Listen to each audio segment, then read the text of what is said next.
This is Dr. Gregory Jenkins. We're back here with Alicia Dukov, and He's practicing and it we're at home. we're having our talk now. It's kind of interesting. We have a guest here, the same as last week, and we're going to ask her. Do you have any questions that you want to ask us, or should we just keep talking? As of right now, this very second. I think you probably will once I get started on this think list. so. Yeah. Alicia, yeah. So, all right. This list, once again, Huffington Post, it was written by their millennial on staff. They have like a go-to millennial. How cool of a job is that? Mm-hmm. And they get to write these articles about what's going on with that generation. This one was about dating and why dating's dead. So basically, the first one on the list is that you guys don't go on dates. We covered that in the first segment just now. It's coffee, it's drinks, it's Netflix and chill. It's not really like that classic date where you can really get to know each other, right? So that's really one of the ways that like dating's dead for you guys at the moment. And if you do, you take yourselves out. You go out like to a restaurant. I think a lot more of your generation are doing that these days, which I think is great because you guys have an independence about you that maybe prior generations didn't tap into. Mm-hmm. And I think that says a lot about the kind of characters all of you are. Again, generalizations, but you seem to be home inside, a lot of you, and the lights are on in there. I think it's going to bode well for you no matter what in life, but particularly amongst people of your own age group. So you were talking last week about going for these older guys. And while classically, I would agree, because men are generally emotionally younger than their age, these days, with your generation, the younger guys are very emotionally present. They're very, awake inside. And the problem, I think, becomes that none of you are really communicating on the depths that you can because of what you just brought up, that you're all afraid to get hurt. Mm. So one little instance occurs, and it's like, shut down the doors, nobody's getting in, let's just bang, as you call it. So, there's that to think about. Mm-hmm. And which this now then leads to the second point of this list. Texting. There's no more talking. I mean, I don't even talk on the phone anymore. My God. See, I am actually a really bad texter. Like, I'm like, you should call me or you should FaceTime me. Mm-hmm. Like, but I'm like I'll text, but it's like I'll leave text unread. Like, we'll be in a full conversation and then I'll like stop. It's bad. Wow. You're not a texter. I'm really bad at it. You might lose 80% of your guys that way. My mom even texts me and she's, oh yeah, definitely. They're like, you don't respond. I'm like, you know what? Just call me. Because I'm running around. I'm a busy person. Right. I just don't really. I can't believe you prefer the phone calls. I do. I find them kind of intrusive. I like the phone calls better too. I like right? You're intrusive. And FaceTime's even worse. It's like, oh my God, you are not seeing me right now. No. You are not going to be up in my space here. I don't have my makeup on. I just got out of the shower. Yeah, That's probably their intention. Anyway. I am a serial FaceTimer. Wow. Yeah. Do you get a lot of people biting at that? Yeah. A lot of people, or do they just chime in because they think it's going to go somewhere else? Oh, she wants to FaceTime. She's going right for it. I mean, that could be what they think. No, I mean, do you get like good conversations that don't tend to lead somewhere else? Yeah, definitely. And I feel like it like I get to that, kind of building a relationship with people, like having FaceTime or like talking over the phone, and it's better than just like texting and like, oh, you feel some type of way about something, so you're just gonna text it. Like, no, I'm like, totally. I'm gonna call you and we're gonna talk about or whatever. Wow. So it kind of works better for me in that aspect if I wanted to like get to know somebody. That's great because you're really you're sticking with your intentions there. I mean, you're not going to even go for the whole texting, don't booty call me at 2 a.m. kind of thing. And I hate long, I hate when there's like 10 texts and it's a story when you could have just called me and told me in like 5 minutes. Okay. Why do people text? Why do people text? What do you guys think? Convenience. I think it leads. I can't know why. It leads into the first point. To point. Think about the first point that we made. I think you already said it though. Yeah. Because everything else is so much more intrusive now because we've lived our lives online most of the time anyway, or on in text message form. So that is a factor calls, too. But there's another one that you touched on, which is this feeling of texting is much less personal. Yeah. You don't have to get so involved. That's very true. And it's quick. It's like, let me just say like the point, that's it. I think like, texting's that way. It's just yes or no questions. Mm-hmm. Well, it's become sexting, which actually, I mean, I highly value. I love sexting with my husband. He and I glad you were really fun. Right? I had to make that caveat in there. No, but sexting was and is still. It's just always been a really fun thing. But for me, it would be somebody that I know or that I'm into in the very least. It's not something you just give away. But when you're having a conversation and you actually want to like have a real talk about something, yeah, I think that you'd much rather see the person in person. Why does that not happen right away? And it goes right to like for you, it would be like, I need that phone call, not the text. I guess like the phone call makes me know if somebody's interested because that's like going the extra step to me. So if you're interested in me, I feel like you'll call me or you'll FaceTime me or something like that rather than just like a plain text or whatever. And do they? Yeah, they call? do. Okay. So do you have a few contenders right now? People that are in the wings that are like, we'll see how this goes. Yeah, I do. A few. And they call me. And FaceTime conversations. And FaceTime. And there's like one of them that doesn't have an iPhone, but I like told him like, why don't you use the phone? And he's like, I'm more of a texter. Like, I just don't like the phone. But he actually is like taking the step to call me because I like calls. Oh, well, So I that's think showing that's cool. effort. Yeah. That's the kind of effort you like. Yeah. So. And then have these guys taken you out on proper dates? Coffees. Yes. No, not even coffee dates. No, real dates. Okay. Yeah. So one of them is he takes me out on like real dates, like every time we hang out, which that kind of gets annoying though too because it's like too many dates is too much. That's Let's right. talk about that. Too many What dates do you mean? is too much. So if like every time we hang out we're going on dates, it's kind of like okay. Well, what this are is these like a dates? routine, like dinner, drinks, dinner, drinks, dinner, drinks. Well, dinner, that would be drinks. boring, yes. But Yeah. a date could be dinner, drinks, and then the next date could be going bowling. The next Oh yeah, date yeah, could be going yeah. ice skating. And like, that's funny whatever. you said that because To like the we did beach. go bowling actually a couple weeks ago. So like bowling is like in there, the movies like here and there, and also like he's busy too. Like he's like way busier than I am. So it's like even him like making time like that is like great. So that's cool. But then the other one, he's busy too, but I feel like we don't go on that many dates. It's more like hanging out, chilling, you know, stuff like that. One of the best dates I ever went on. We met in Santa Monica, like by the beach, or it's not Santa Monica, where that shrine is, the one that is like no religion, not agape. There's one in LA that it's like a Buddhist temple kind of area with these beautiful gardens, and it's really quiet and serene. And it's near the beach. I know what you're talking about. I think it's don't know what Venice. it's called though. Yeah, I forgot what it's called. If anybody knows, they can chime in. But it's by the beach. And I remember it specifically because after that we walked across to the beach, sat there, and then philosophized about what we felt from the In there. place. That's awesome. Right? That was the first date. Yeah. We talked about aliens. We talked about life in other dimensions. Yeah, that's cool. We talked about our deepest fears and our greatest loves and who we think we are as people. I mean, damn. Right? Like that was nice. awesome. Yeah, that's a really nice date. You know, so it's, I think, and a lot of memes are out there at the moment on Facebook. Are you a Facebook girl? Not really, but I Or have Instagram? it. I'm more like Instagram. So you see the same memes. Yeah, the same, same memes yeah. are on Instagram and Facebook. Right. A lot of them are saying now, like, don't ask me how my day was. Tell me about your deepest fears. Talk to me about aliens Yeah, and let's life on get other planets. deep. Everything I just said. Let's get deep. Right? Yeah. And maybe that's the millennial thing. They want to be targeted by another person who's also home and just wants to cut out all the crap. Right. And really get to it, the heart and soul of the matter. And maybe that's why I think there's also this kind of instant gratification thing happening for this generation, is that if you don't hit me right away, we're done. And I was always like that too.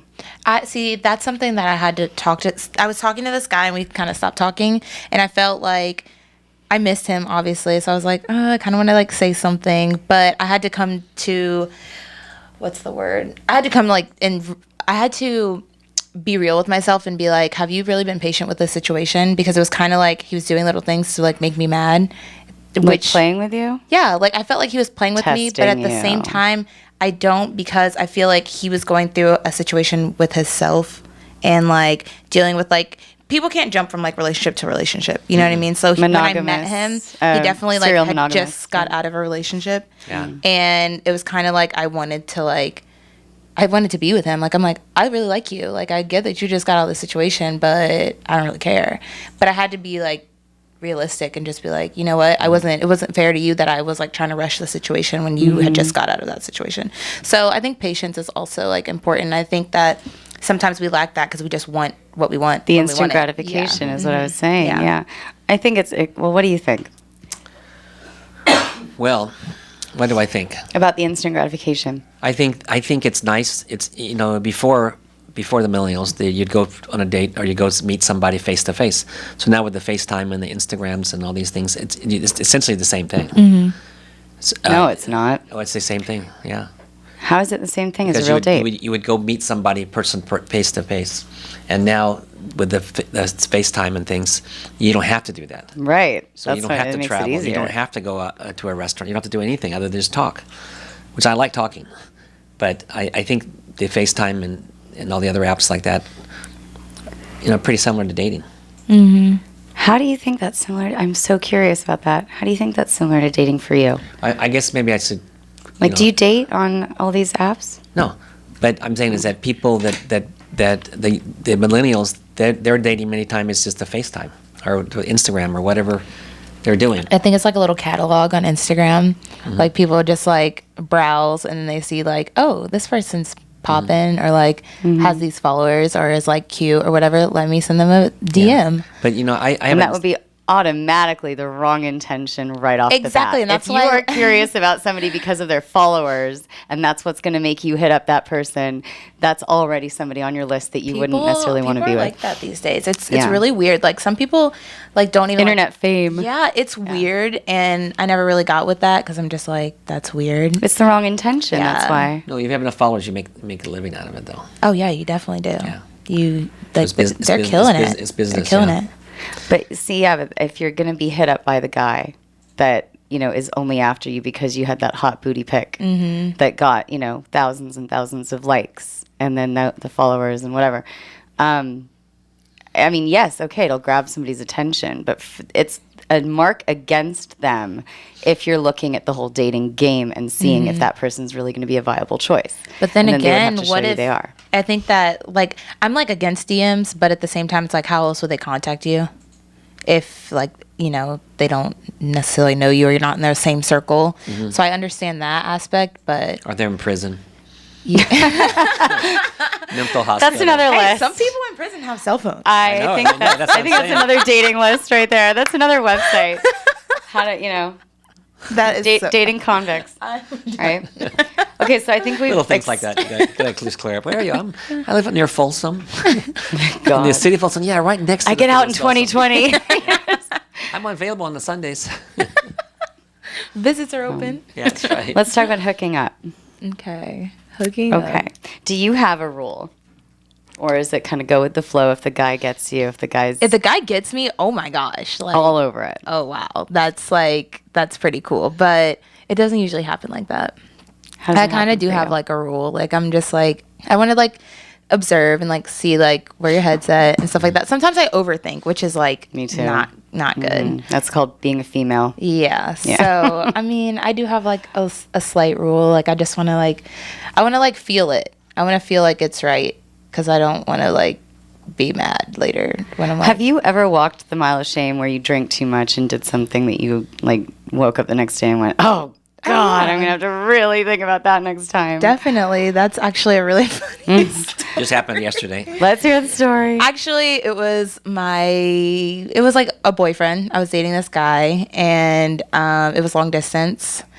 And I went out one night, got really, really, really messed up, and I woke up in my ex's bed, and I just like opened my eyes like, oh wow, this really just happened. And like I had to tell him because like I felt really bad. Like I'm very honest, so like I had to tell him, and then my ex is like, if you don't tell him, I'm going to. I'm like, dude, Oh, he wanted to really, one of sabotage those. you. He's like, I want to be with you. I'm like, okay, this was just a. Why didn't you bring He it, why felt didn't you bring it up messed last around. night? Yeah. You should have brought it up last night when you came over drunk. Oh my You God. said, no, wait, you got to call your boyfriend, your other boyfriend. So that was like a Did he really end up bad experience. sabotaging you, or how No, did you, he didn't. How did you work that out? I told my boyfriend at the time, I was just like, this is what happened. And he cut me off, deleted everything about me. But like there was other things going on between me and him. So it was just one of those things like I should have just been like, you know what? It's done, whatever. But it happened. Things happen, okay? right. It does. Things happen. Nobody's perfect. Dates happen. But again, you just touched on something big. All right, look, everything we do has a motive underneath it. Yeah. You're talking to a therapist that we're going to talk a little bit about behavior here, Yeah, right? I think it was my subconscious just being like, you don't want this. It's Yeah. not going anywhere for you. Yep. You're not happy. Yep. Just memory. And it was Yep. just like, hey, Yep. It's your this is what I want to do right now. Your ingrained memory just took you back to his house. Because you've been there lots of times. I'm just drunk. I'm just getting to this house. I'm getting to this bed. Pretty much. And you didn't even want the ex. That's No, the I thing. didn't want him. You were just wanting out of I just wanted out of the situation the I was in. relationship, And right. It was a lot. Like I said, it was a lot more to it, but So subconscious motives, definitely. But bringing them to the conscious, I think, is like the trick. And if you can do that sooner rather than later, you save yourself lots of walks of shame the next day. And you think about like how you're feeling in every kind of moment to come inside and figure out what is it that I really want. Right. How aligned with what my intentions are is this relationship right now? Am I being treated the way I want to be treated? Am I feeling the zhuzh? That, by the way, is my word. Zhuzh. I came I up like with that that. word. Are you ready? We're going to say it again. Ready? Zhuzh. Zhuzh. Right. Zhuzh. And when you say it to yourself, you feel it inside you. Say it again. Zhuzh. Yeah, that's what you want to feel. You want to feel that with the person. Justin, How do we say test it. for that? Justin, say How can we do a blood test? Say or my words. Physical Say exam or zhuzh. something? Shh. I'm not doing it. Do it. Oh, come on, do Do it. Do it. Zhuzh? Zhuzh. Zhuzh. No, say it to yourself. Zhuzh. Yeah. He had to He shake. felt it. He did the little head. He had to shake his talk. head while he was doing Yeah, that. you know, he shook a little bit. He had a little like Little after shimmy with it. after shimmy, the after shimmy effect. Love it. Yeah, zhuzh actually does like chemically do that to your body when you say that word. That's the kind of feeling you want to have with somebody. And then regardless of how much they tick you off, and when you're in love with them, they will, you still have that zhuzh. That's that chemistry. You can't put your finger on it. And it's worth holding out for. So if you know that that's like something in your intention, consciously, when that's not there, or the guy isn't working towards really deeply getting to know you, then you can really understand that inside yourself before having to go through all the crap of the subconscious motives that come out in these messy ways and get us all Messy. it's all messy. I mean, yeah, and the guys that you're dating, those older ones that, you know, all of a sudden you end up like the other woman, which I totally called out for you last week. You're like, yeah, that happens all the time. I'm like, well, yeah, because what he's saying, Dr. Jenkins, some guys check out, and that woman who knows she feels something's up, they will stay stationary in that relationship for a long time out of fear of not wanting to rock any kind of boat. And that's when they go and seek their own thing on the side. You don't want to be that girl. And you certainly don't want to be that guy, right? So it's all about coming home to our intentions, which is leading me straight into that therapy I was talking about. What did you want to say before we go on break? No, I was thinking this is really interesting. Oh, really, good. really interesting. I I'm hope so the glad. whole world's listening to this show right now because it's interesting. Just to let you know the rest of the list here, it says it's called the quick jump. After talking or hooking up, if both parties are interested in a relationship, they'll eventually become significant others. And there's no phase between where there's like more dates, you know, to see if this is the case. This is That is more like so that. weird. It's more like that instant gratification thing. What I said earlier, if you're not hit right away, you're not going to get me. That's it. Like, if I'm not hit by you, we're done. I feel like people I stay like in the that. talking stage though forever. They stay in the talking stage forever, and I'm like, okay, is this going anywhere? And then I'm wrong for saying that. Oh, that's right. Well, That's people what- aren't sure if they want to be with someone or not. You're just not sure. There's not this 100%. There's not the zhuzh. That commitment. Yeah, that commitment isn't there because you don't feel 100% in your heart or in your mind about it. And so you stay in that talking phase for a long time. Like, where are we going? I think it's out of What are we fear, doing? though, because... Fear Yeah, like too. how do we change that? Yeah, well, wait, why? What do we do? Wait, but reflect that. Why do you think it's out of fear? I said that. I want you to tell me. Well, because relationships are scary. Obviously, fear of getting in relationships and having to go through that waking that up in the whole- wrong bed. Especially like because like as when you're young, you lose yourself in relationships because you're just like, oh, this is like all I care about, and you don't really have like those other outlets of your life yet. Right. So I think Informing that them. like right now, that's like what people are going through. Like, And I think you it's know? an ego boost to keep a couple of people on a string for a little That while. too. That is It part makes of it you too. feel secure. Like, oh, well, I know that this person is You- waiting for my text. You don't I know want that- to get to fully settle yourself down with one if you have multiple suitors where you're not sure about. Right. can It makes keep you the feel roster going. good. Oh Yeah. gosh. Yeah. We're getting into the psychology Wow. here. It's You see? Now we're getting into the psychology of things, guys. All right. Well, we're going to be right back. Everybody chew on that.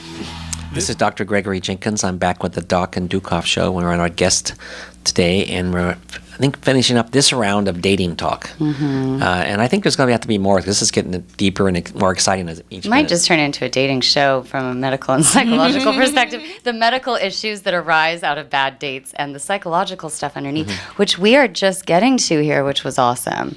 There are so many psychological, deeper motives underneath the behaviors that we exhibit when we're dating or when we're trying to find that mate.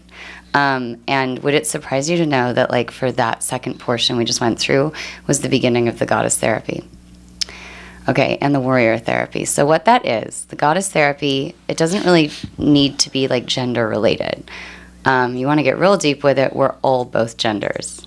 We're all androgynous. Okay, and you and I talked last week about how that's actually pretty hot, right? It's more, it's opening more nowadays than ever before, people becoming awakened to the deeper energy inside of them that exists from, like, ancient times, okay?